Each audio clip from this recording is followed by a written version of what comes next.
Folks, before we get into our little show today, I'd like to thank our friends at HelloFresh for sponsoring this video. HelloFresh, try it, you'll like it.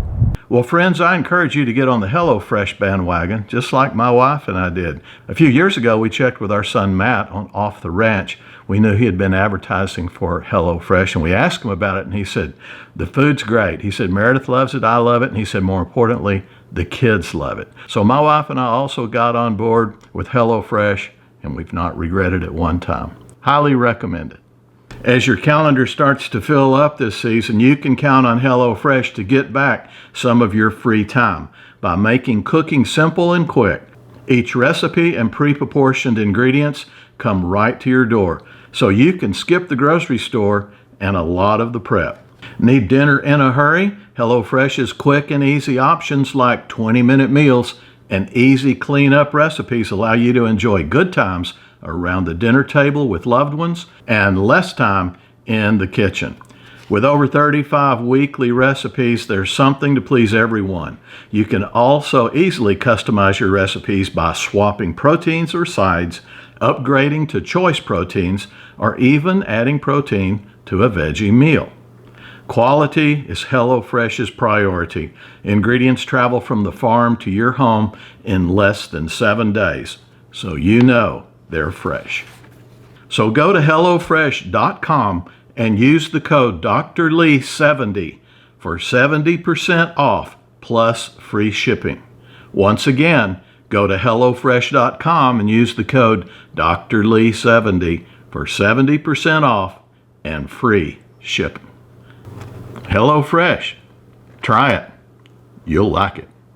Well, howdy do everyone, and welcome back to the ranch. I'm Dr. Lee, and it finally is a beautiful day in South Texas. It's been pretty nasty here. It's been cold, it's been windy and misting. We didn't get any appreciable rain.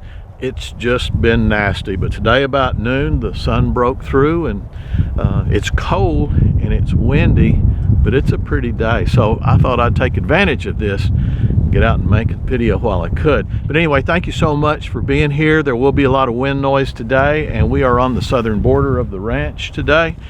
And this is one of the areas that's closest to the highway, so there'll probably be a lot of highway noise too, so I apologize up front for that. But nevertheless, like I said, we are on the southern border of the ranch, and this ranch over here, my neighbor's ranch, and you can kind of see part of it back up there from the way the camera's angled.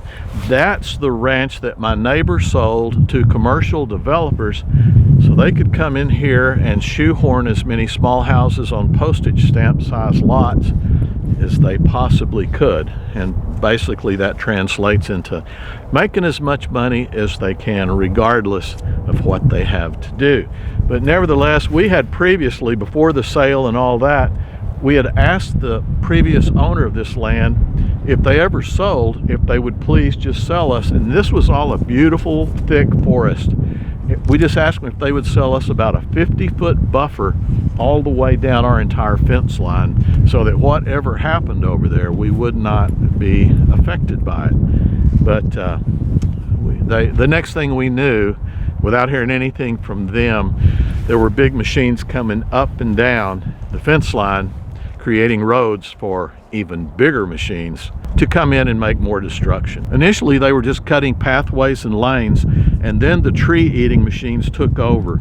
They transformed this beautiful forest and natural habitat into a wasteland that looked like a torn-up war zone. And then the beautiful live oak trees that lined the creek were next.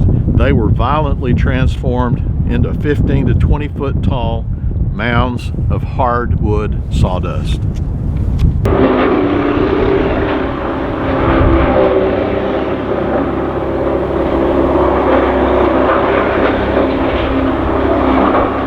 And with the big oaks now out of the way, the scrapers and the graders and the chisels took over, and soon the future roadways began to take shape.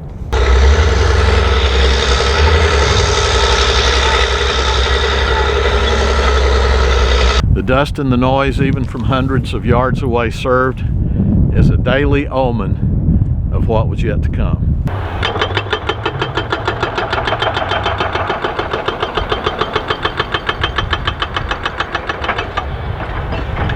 Their sewer lines and associated easements were next. They came in, and instead of pulling off of our border just a little bit, they trenched as closely as they could to my property line. There's a sewer line that's buried about 8 feet deep just on the other side of that black plastic wall that you see right there.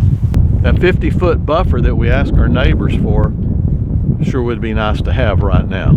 And once the sewer lines were set in their trenches and properly covered up, the construction of the roads picked back up and focused on connecting the subdivisions on either side of the creek. Initially, the first thing we noticed was this giant crane sticking high into the sky. And being a YouTuber, there's always a camera around, so I took full advantage of the Kodak moment. It's really difficult to realize the enormity of these huge machines and the massive concrete beams they're picking up until you see how tiny the workers look.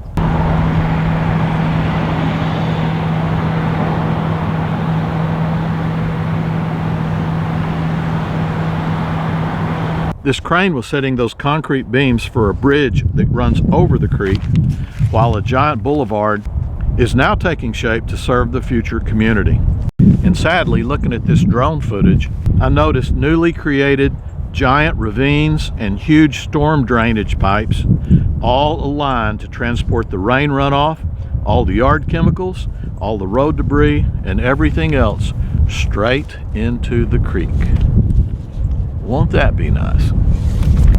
Despite my lack of control for our destiny out here on the ranch, I'm not angry, I'm not depressed, and I'm not fearful.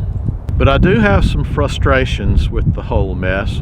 The first one is these guys took absolutely no precaution to prevent oak wilt. Oak wilt is a fungal disease that attacks live oak trees, and live oak trees constitute probably 40% of the trees around here.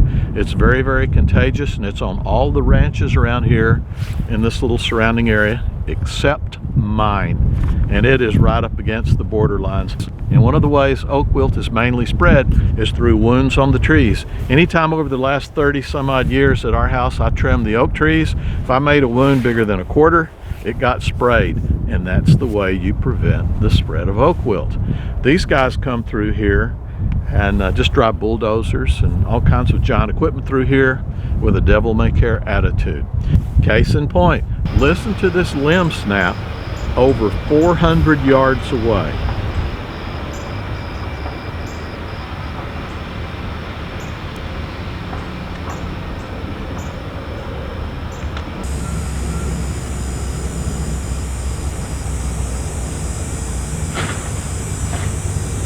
And here's the limb they broke off. Does not appear that it got painted very quickly, does it?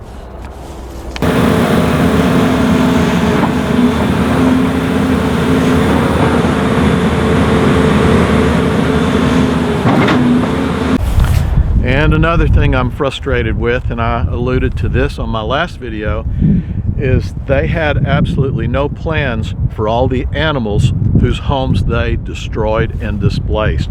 All the habitat that was totally taken out of here was done all at once instead of on a systematic plan like it should have been done. So all the animals in all these hundreds of acres over here within a couple of weeks had no place to go except out. So they pretty much made a mass exodus. They mostly came over here to this ranch and to another ranch right over there. And like I said, I alluded to it in my last video where nature is now out of balance on our ranches because of what happened right here. Very frustrating. And I hate to be one of those people that has so many frustrations they have to list them, but another one of my frustrations about this is the disregard to the heritage of the land that these developers showed. We have old rock walls around here that were built by hand over 100 years ago. And I even made a video about it and my fears about 3 years ago when these people sold their land. Here's a little clip out of that video. And I'm going to show you something that was put here well over 100 years ago, and it may not be here much longer. So hang on, let me get you off that tripod. I'm going to show you something really cool. Okay, you may have noticed it in the background during that little intro right there, but this is an old rock wall, and these rocks were taken out of my pasture. But this place was created as a cattle ranch back in the 1890s, and they would keep steers and heifers here and grow them up and then take them to the sales in San Antonio and sell them. All these rocks came out of that pasture. There's my neighbor's land right there, the people that sold out to big business, and that was all a forest. It was all trees, and there's no pastures on their property, only ours. Our place here's the only one that's got the pastures. So I know all these rocks came out of my pasture. And the bad part about that is this right here is my border, and I have a bad feeling this sweet old rock wall is going to be a victim of urban sprawl as well. Pretty cool old rock wall. That took some boys a long time to drag those rocks out of that pasture and build this thing. I told the developer that I would like to buy that little tiny strip of land to include that old rock wall on my place, and he told me that he would think about it and get back with me. And then the next thing I know, I'm driving onto our place, and guess what's happening? Yeah, that big tractor has just torn down almost the entire rock wall. He's down at the very end of it, and when he noticed I was pulling up and filming, he immediately quit his destruction.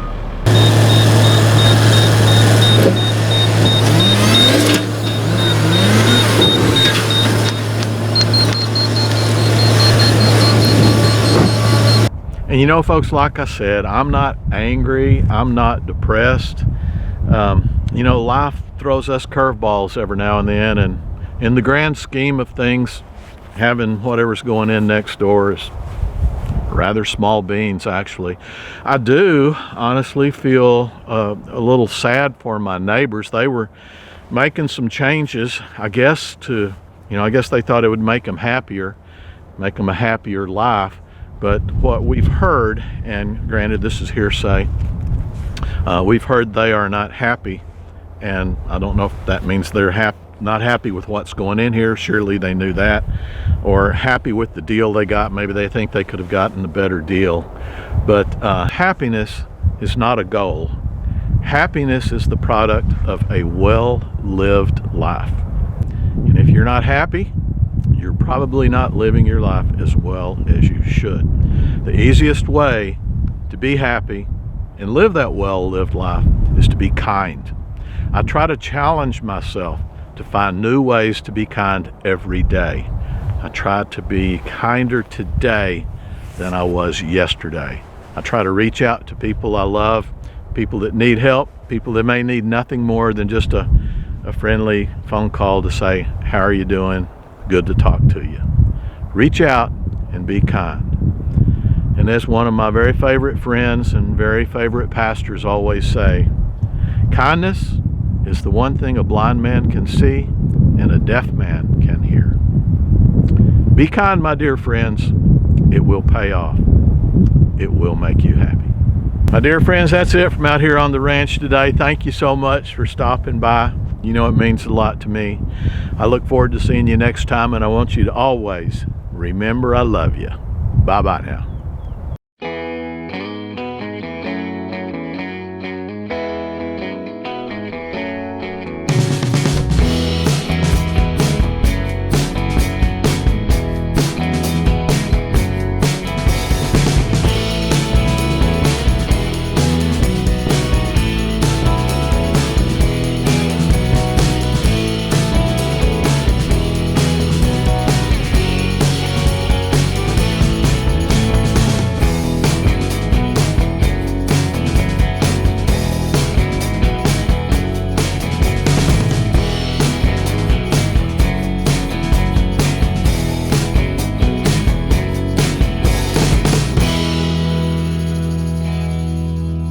So what you doing there, Al?